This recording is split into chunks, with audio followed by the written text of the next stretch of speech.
વાવથરા જિલ્લામાં શંકાસ્પદ online trading નેટવર્કનો પર્દાફાશ થતા ચકચાર મચી ગઈ છે। પોલીસે મલુપુર રોડ પર આવેલી કૃષ્ણનગર સોસાયટીમાં દરોડો પાડતા એક રહેણાંક મકાનમાંથી મોટા પાયે ગેરરીતિથી ઓનલાઈન ટ્રેડિંગનું સંચાલન થતું હોવાનો ખુલાસો થયો છે। સ્થળ પરથી કમ્પ્યુટર, લેપટોપ, મોબાઈલ કેમેરા અને નેટવર્ક ઉપકરણો સહિત અનેક ટેકનિકલ સાધનો મળી આવ્યા છે, જેનાથી આ નેટવર્કનું વ્યાપક જાળું હોવાની શક્યતા વ્યક્ત કરવામાં આવી રહી છે। પોલીસે આ કાર્યવાહી દરમિયાન કુલ ₹10,69,100નો મુદ્દામાલ જપ્ત કર્યો છે, જેમાં ડેબિટ કાર્ડ સહિતના મહત્વના પુરાવાઓનો સમાવેશ થાય છે।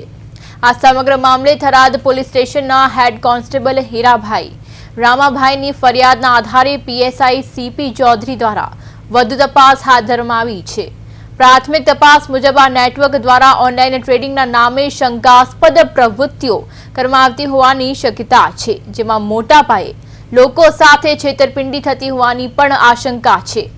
હવે પોલીસ આ નેટવર્ક સાથે જોડાયેલા અન્ય લોકો અને તેના વિસ્તૃત કનેક્શન સુધી પહોંચવાનો પ્રયાસ કરી રહી છે।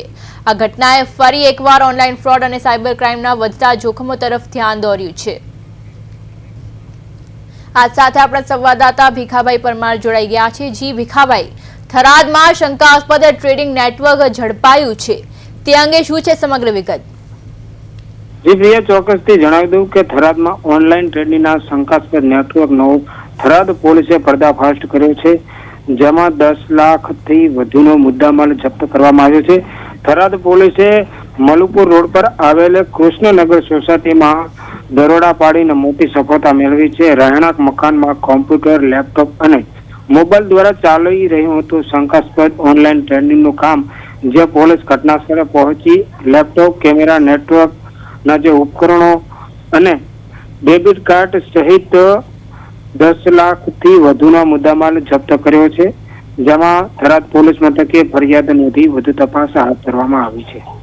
જી ભીખાભાઈ, આ સિવાય જે આરોપી છે જેના દ્વારા આ કૃત્ય આચરવામાં આવી રહ્યું હતું, તેની સામે હાલમાં કેવી કાર્યવાહી ચાલી રહી છે?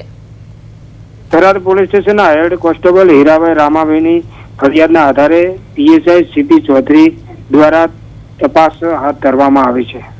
જી ભીખાભાઈ, સમગ્ર માહિતી બદલ આપનો આભાર।